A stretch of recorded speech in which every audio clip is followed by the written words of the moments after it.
नमस्कार.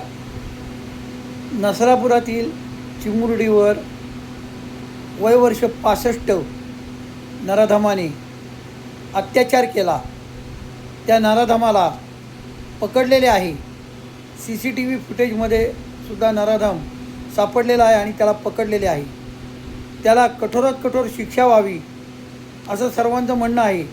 परंतु त्याचे सर्व नातेवाईक आणि ग्रामस्थ यांचे म्हणणे आहे की नराधमाला आमच्या ताब्यात द्या आणि हीच मागणी रास्त आहे, हीच मागणी योग्य आहे.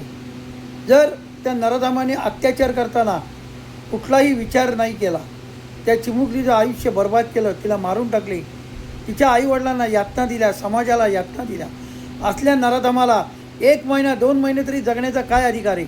1 दिवस तरी जगण्याचा काय अधिकार आहे? त्याला ताबडतोब लोकांच्या ताब्यात द्या, पब्लिकच्या ताब्यात द्या आणि पब्लिक त्याला शिक्षा देईल. आणि जोपर्यंत अशा घटनेला पब्लिककडनं शिक्षा मिळत नाही, जोपर्यंत अशा घटनेला कायदा सगळ्या चौकशा करत बसणार आणि फास्ट ट्रॅक कोर्ट चालवणार आणि मग महिना लावणार आणि मग नंतर त्याला शिक्षा देणार, हे जोपर्यंत घडतं आहे तोपर्यंत अशा घटना कमी होण्याला फारच त्रासदायक होती.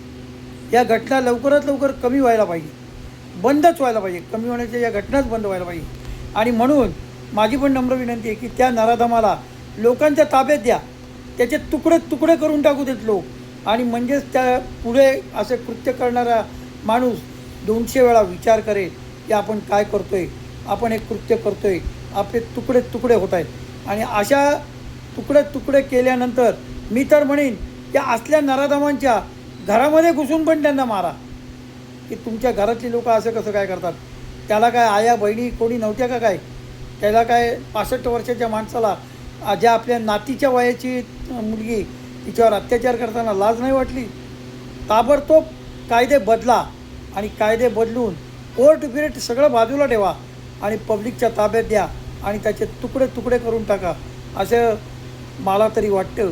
आणि असंच व्हायला पाहिजे, तरच सर्वांना भीती उत्पन्न होईल.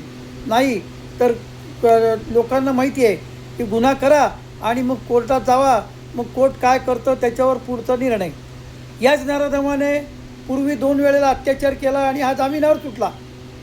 कुठल्या जजने याला जामिनावर सोडले अत्याचार केल्यानंतर?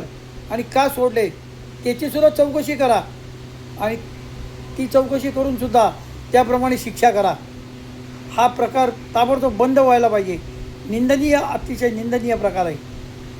नमस्कार.